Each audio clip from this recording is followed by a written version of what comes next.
Hello बच्चों, physics के online platform पर आपका स्वागत है।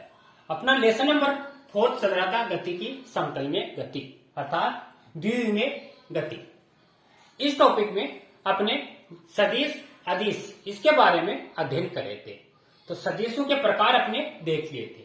इसके बाद में सदिशों का जो संयोजन था, त्रिभुज का नियम, समांतर चतुर्भुज का नियम एवं बहुभुज का नियम, ये अपने देख लिया था।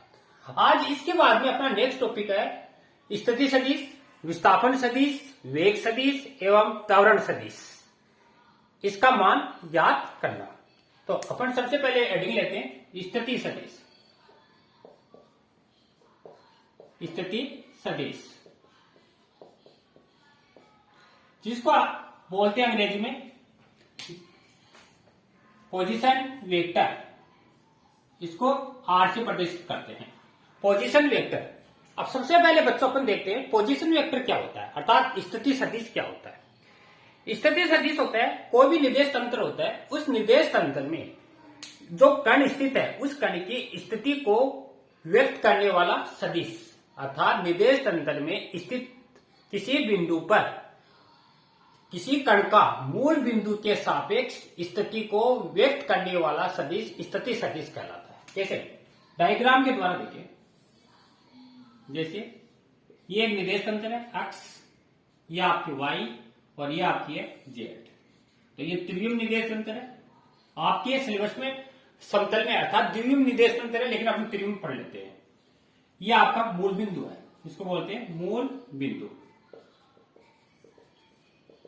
इस निर्देश तंत्र में बिंदु P, यहां पर कोई एक पार्टिकल स्थित है, कण स्थित है। इस कण का मूल बिंदु से जो दूरी है, ये क्या है, इसका पोजीशन वेक्टर स्थिति सदिश। इसको आर से व्यक्त करते हैं। तो इसकी परिभाषा क्या निकालोगे? मूल बिंदु से किसी कण की स्थिति को व्यक्त करने वाला सदिश स्थिति सदिश कहलाता है। देखो, एक्स दिशा है, एक्स दिशा में एकांक सदिश है आई कैप, वाई दिशा में जे कैप एंड जेड दिशा है, इसमें है के कैप। तो परिभाषा इंपॉर्टेंट है। इस मूल बिंदु के सापेक्ष, मूल बिंदु के सापेक्ष किसी कण की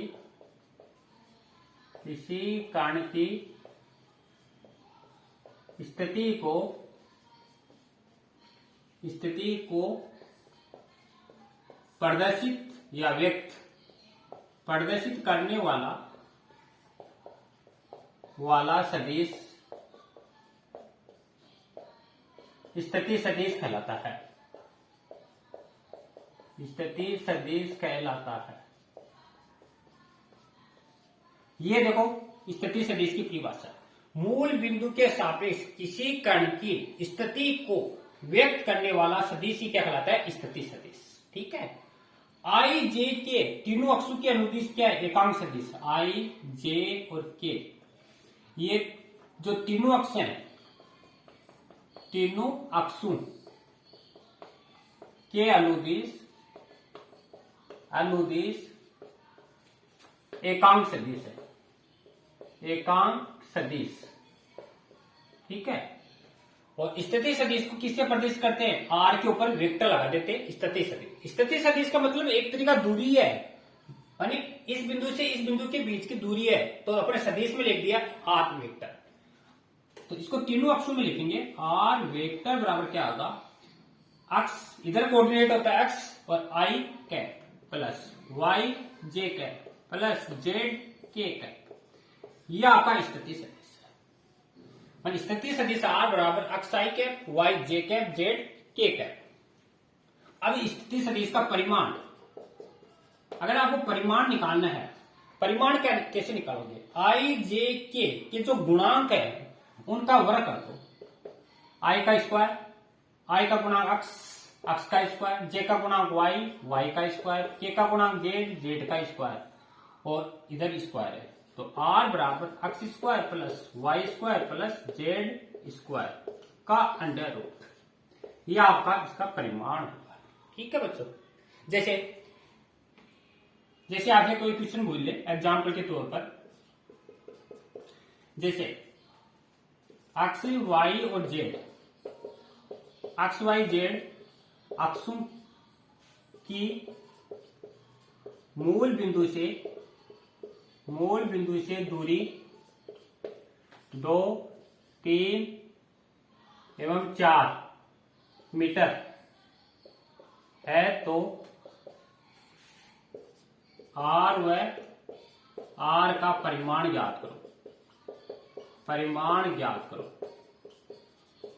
देखो बच्चों कैसे ज्ञात करोगे। आपको कह रहा है एक्स वाई एंड जेड, इसकी मूल बिंदु से दूरियां दे रखी है 2, 3, 4 मीटर।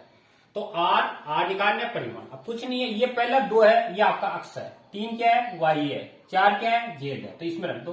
तो आर बराबर क्या आएगा 2i के प्लस 3j के प्लस 4k का। ये तो इसका स्थिति सदिश हो गया। अब परिमाण निकालना है तो r बराबर 2 का स्क्वायर प्लस 3 का स्क्वायर प्लस 4 का स्क्वायर का अंडर रूट। तो 2 का स्क्वायर क्या होगा 4, 3 का स्क्वायर 9 और 4 का स्क्वायर 16। टोटल कितना आया 9 और 13 और 16। ऐड करेंगे बच्चों इसको तो 3 इसमें 19 से 20 और 29, तो रूट 29 मीटर ये इसका परिमाण होगा। तो इस तरह आपको क्वेश्चन सोल्व करने हैं। तो ये अपना पहला टॉपिक था स्थिति सदिश। स्थिति सदिश किसे कहते हैं और इसका सदिश और इसका परिमाण। ठीक है, यहां तो नोट करो। फिर दूसरा लेते हैं विस्थापन सदिश।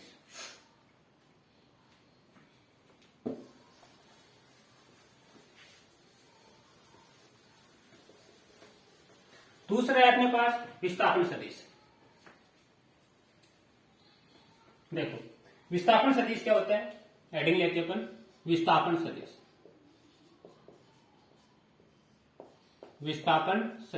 जिसको अंग्रेजी में बोलते हैं डिस्प्लेसमेंट वेक्टर। विस्थापन सदिश है, इसको अपन प्रदर्शित करते हैं बच्चों डेल आर से। विस्थापन सदिश क्या होता है, विस्थापन सदिश होता है कोई भी निर्देश तंत्र है, किसी निर्देश तंत्र में अगर कोई 2 बिंदु हैं, उन 2 बिंदुओं के बीच की दूरी क्या कहलाती है विस्थापन कहलाती है। और सदिश के रूप में इसे विस्थापन सदिश बोलेंगे। जैसे ये आपकी जेड अक्ष, यह एक्स अक्ष, ये वाई अक्ष। इस निर्देश तंत्र में ये मूल बिंदु है, यहां पर कोई बिंदु है P और यहां पर बिंदु है आपका Q। बिंदु P की मूल बिंदु से जो दूरी है स्थिति सदिश R1 और बिंदु Q है इसका मूल बिंदु से स्थिति सदिश है R2। ये आपको 2 सदिश दे रखे हैं। बिंदु P और बिंदु Q इनका बीच की जो डिस्टेंस है ये कहलाती है विस्थापन सदिश डेल R। ये क्या है विस्थापन सदिश। तो परिभाषा क्या हो गई, किसी निर्देश तंत्र में स्थित किन्हीं 2 बिंदुओं के बीच की दूरी विस्थापन सदिश कहलाती है। और विस्थापन सदिश को किससे प्रदर्शित करते हैं डेल आर से। ठीक है बच्चों, इधर आपका सदिश है आई कैप, इधर आपका जे कैप और इधर है के कैप। इसके जो निर्देशांक होते हैं x1 y1 z1, इस बिंदु के होते हैं x2 y2 एंड z2। ये इसके निर्देशांक होते हैं। तो देखो सबसे पहले अपन देखते हैं स्थिति सदिश R। स्थिति सदिश R1। अभी अपने देखा था R बराबर था अक्ष I cap, Y J cap, Z K cap. अब अक्ष की जगह x1 y1 और z1। तो R1 बराबर क्या होगा x1 I cap plus y1 J cap plus z1 K cap. यह है आपका R1। अब जो दूसरा कर्ण है उस दूसरे कर्ण पर जो निर्देशांक है उसका स्थिति सदिश R2 बराबर x2 I cap, y2 j cap and z2 k cap. Equation number first, ये इक्वेशन नंबर सेकंड।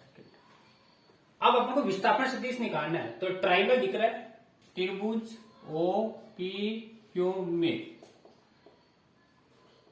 त्रिभुज नियम से, त्रिभुज नियम पढ़ाया था आपको। यानी ये भुजा प्लस ये बराबर ये, यानी R1, इसको आप ऐसे लिख सकते हो OP प्लस PQ, यानी इसका शीर्ष, इसकी पूंछ, फिर इसका, दोनों एक डायरेक्शन में, तो OP बराबर OQ। इसका मान दे रखा आपको R1, ये आपका डेल R और ये आपका है R2। तो डेल R बराबर क्या होगा, R2 माइनस R1। ये विस्थापन है। वैसे भी आप देख सकते हो बड़ी भुजा में छोटी भुजा घटा दो तो ये डेल R का मान रहेगा। R2 R1 के मान यहां दे रखे अपने पास रख दो, तो डेल R बराबर x2 i cap plus y2 j cap z2 k cap minus x1 i cap y1 j cap z1 k cap. ठीक है, I को एक साथ, J को एक साथ, K को एक साथ, तो x2 minus x1 i cap y2 minus y1 j cap और z2 minus z1 k cap. ये अपने डेल आ रहा है, ये विस्थापन सदिश। इसकी जगह अपन लिख सकते हैं डेल x i कैप, इसकी जगह डेल y j कैप और इसकी जगह डेल z k कैप। ये डेल R, ये विस्थापन सदिश आ गया अपने पास। अब इसका परिमाण ज्ञात करना है। परिमाण में क्या करते हैं, I J K, इनके जो गुणांक है इनका वर्ग करके वर्गमूल लेते हैं। तो डेल R बराबर डेल x का स्क्वायर प्लस डेल y का स्क्वायर प्लस डेल z का स्क्वायर का अंडर रूट, ये इसका परिमाण कहलाता है। ठीक है बच्चों, तो ये आपका है विस्थापन सदिश। अब इस पर आधारित क्वेश्चन देखिए अपन, जैसे एग्जाम्पल के तौर पर, जैसे R1 बराबर आपको दे रखा है 2i cap plus 3j plus k cap, R2 बराबर दे रखा है 3i cap plus 5j cap plus k cap.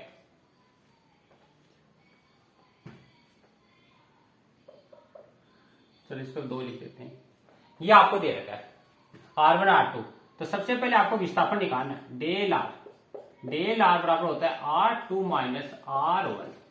इसमें से इसको घटा दो, या ये x2 है, ये x1, ये y2, ये y1, ये z2, ये z1, मानी इनके गुणांक क्या लिखोगे, 2 minus 2 i cap plus 5 minus 3 j cap plus 1 minus 1 k cap. ठीक है, तो 2 में से 2 निकला, 0 i cap 2 j cap plus 0 k cap. ये आपका डेल आ रहा है विस्थापन सदिश। अब परिमाण निकालना है, तो डेल R बराबर 0 का स्क्वायर, लिखने की जरूरत नहीं है, 0 का स्क्वायर प्लस 2 का स्क्वायर प्लस 0 का स्क्वायर का अंडर रूट, तो ये हो जाएगा 4 और 4 का रूट क्या होता है 2, तो विस्थापन आ गया 2 मीटर। तो इस तरह आपको न्यूमेरिकल क्वेश्चन है वो सोल्व करना है। आपको R1 R2 मिलेंगे, इसके आधार पर डेल R निकालना है, और डेल R निकल गया तो इसका फिर परिमाण निकालना है।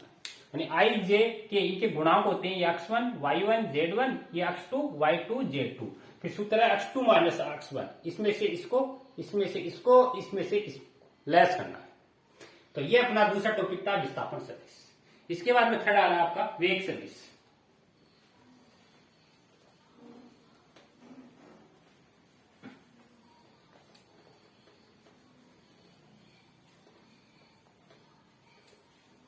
तीसरा है अपना वेग सदिश, वेलोसिटी वेक्टर, वेग सदिश। वेग सदिश है, इसको v, उसके ऊपर वेक्टर, v के ऊपर बाल, वेग सदिश प्रदर्शित करते हैं। तो वेग क्या होता है अपन जानते हैं, वेग होता है विस्थापन में परिवर्तन की दर को वेग कहते हैं। अभी अपने निकाला है विस्थापन, निकाला है डेल R बराबर del x i cap del y j cap and del z k cap. ये विस्थापन था अपना। अब वेग निकालना है, वेग होता है विस्थापन में परिवर्तन की दर को वेग कहते हैं। वेग बराबर होता है डेल R अपॉन में डेल t। विस्थापन में परिवर्तन की दर को वेग कहते हैं। अब अपने पास डेल आर का मान दे रखा है, ये जो डेल आर है यहां पुटअप कर दो। तो देखो del x I cap, del Y J cap, del Z के कैप अपॉन में डेल टी। डेल आर की वैल्यू यहां रख दी। अब डेल टी प्रत्येक के नीचे आएगा, del X del T I cap, del Y J cap del T और del Z del T A cap. ये अपनी क्या आ गया वी। अब del X upon del T क्या होता है, वी एक्स या डेल वी एक्स भी लिख सकते हो इसको, वी एक्स आई कैप, क्योंकि अक्ष अक्ष के अनुदिश है तो अक्ष अक्ष के अनुदिश वेग है, ये वाई अक्ष के अनुदिश वेग है तो वी वाई जे कैप, ये जेड अक्ष के अनुदिश वेग है तो वी जेड के कैप। तो ये आपका आ गया वेग का परिमाण। जहां पर वी एक्स है del X upon del T, V Y क्या है del Y upon del T और वी जेड क्या है del Z upon del T, तथा इसका परिमाण क्या होगा, v बराबर आई जे के, इनके गुणांक है इनका वर्ग कर दो बस, V X V Y V Z का अंडर रूट, ये इसका परिमाण होगा।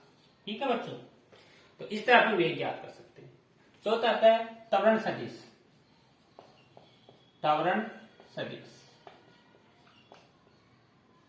इसको a बार से प्रदर्शित करते हैं। त्वरण सदिश क्या होता है, त्वरण होता है वेग में परिवर्तन की दर को त्वरण कहते हैं। अर्थात a बराबर डेल v अपॉन में del T, del v upon del T, वेग में परिवर्तन की दर को त्वरण कहते हैं। v का मान देखो ये दे रखा, इस v की जगह ये रख दो आप, तो देखो क्या आएगा, del V X I cap, del V Y J cap और del V Z A cap upon del T. अब a बराबर del V X upon del T I cap, del V Y upon del T J cap और del V Z upon del T K cap. वेग में परिवर्तन की दर को त्वरण कहते हैं। ये अक्ष घटक है तो ए अक्ष I cap, A Y J cap और ए जेड के कैप, यह आपका एक की वैल्यू है। यह त्वरण ए का मान आ गया। परिमाण देखें, परिमाण क्या आएगा, ए अक्ष का स्क्वायर प्लस ए वाई का स्क्वायर प्लस ए जेड का स्क्वायर, यानी आई जे के इनके गुणांक है, इनका वर्ग कर और वर्गमूल ले लो, ये इसका परिमाण होगा। तो ये था आपका स्थिति सदिश, विस्थापन सदिश, वेग सदिश और त्वरण सदिश। इन तीनों का मान अपने देख लिया। ठीक है बच्चों, अब इस पर आधारित अपने एक क्वेश्चन देखते हैं। जैसे सपोज करो क्वेश्चन दे रखा आपका, ये क्वेश्चन नंबर 14 दे रखा आपका, आर बराबर दे रखा है 3t I cap, 3t I cap plus 2t square J cap plus 5k cap, 5k cap metre, क्योंकि दूरी मीटर में मापी जाती है। तो इसमें प्रश्न कह रहा है t पर वेग व त्वरण, दूसरी कह रहा है t बराबर 1 सेकेंड पर, वेग व त्वरण। ये आपसे पूछ रहा है बच्चों, वेग व त्वरण ज्ञात करो का परिमाण। देखो r बराबर ये दे रखा आपको, t समय पर वेग व त्वरण पूछ रहा है और t बराबर 1 सेकेंड पर वेग व त्वरण का परिमाण r दे रखा है। अब देखो आप जानते हो वेग बराबर क्या होता है, विस्थापन में परिवर्तन की दर को वेग कहते हैं। r दे रखा है तो पहले का आंसर, यानी वेग बराबर होता है विस्थापन में परिवर्तन की दर को वेग कहते हैं, dr अपॉन dt, ये परिभाषा है। तो d अपॉन में dt, r की वैल्यू ये रख दो, 3t I cap plus 2t square J cap plus 5k cap. ठीक है, अब इसका बच्चों अवकलन करना है। अवकलन बताया हुआ आपको कैसे करते हैं। जैसे 3i तो कांस्टेंट है, t का करोगे dt अपॉन dt 1, तो 3i कैप, ऐसे 2 जे तो कांस्टेंट है, टी स्क्वायर का क्या होता है, अवकलन में 2 घात पहले आ जाती है और 2 इसे गुणा होगी तो 4 टी जे कैप। यहाँ 5 के कांस्टेंट है और टी है नहीं, तो इसका क्या हो जाएगा, 0। तो अवकलन आएगा 3i के प्लस 4t जे कैप। यह आएगा वेग मीटर प्रति सेकंड। यह पहला आ गया इसका पहला भाग। दूसरा त्वरण। त्वरण होता है वेग में परिवर्तन की दर को त्वरण dv/dt। इसका पुनः अवकलन करो, d/dt 3i के प्लस 4t जे कैप। अब देखो 3i तो कांस्टेंट है, यहाँ t नहीं है तो इसका 0, पहला हो जाएगा 0। यहाँ 4t है, 4j तो कांस्टेंट और dt/dt 1, तो 4j। तो त्वरण क्या आएगा, 4j कैप और मीटर प्रति सेकेंड स्क्वायर। तो 2 आ गए पहले में अपने। ठीक है बच्चों, यहां तक नोट करो। फिर अपन निकालते हैं, अगला निकालते हैं इसका आंसर नंबर 2 क्या करें, t बराबर 1 सेकंड पर वेग का परिमाण। तो देखो t बराबर 1 सेकंड पर v, देखो v अपने पास है 3i के प्लस 4t जे कैप। ये v है अपने निकाल लिया। t की जगह इसमें क्या कर दो, 1 रख दो, तो 3i के प्लस 4t की जगह 1 रख दो और जे कैप, तो 3i के प्लस 4 जे कैप। ये तो v आया आपके पास। अब इसका परिमाण निकालना है, तो 3 का वर्ग i का स्क्वायर, जे के पास में जो गुणांक है इसका स्क्वायर का अंडर रूट, 9 प्लस 16 और 9 16 25, 25 का वर्गमूल 5 मीटर प्रति सेकेंड। ये वेग आ गया। इसी तरह त्वरण का निकालना है, तो 4 का वर्ग 16 और 16 का नोट निकालोगे तो 4 मीटर प्रति सेकेंड स्क्वायर। यह आपका त्वरण का परिमाण आ गया। तो इस तरह बच्चों आपने स्थिति सदिश, विस्थापन सदिश, वेग सदिश और त्वरण सदिश पढ़ा और इस पर आधारित क्वेश्चन अपने सोल्व किया। और जो भी क्वेश्चन है और सोल्व करना आप, और इससे आगे अपन नेक्स्ट वीडियो में देखेंगे। धन्यवाद बच्चों।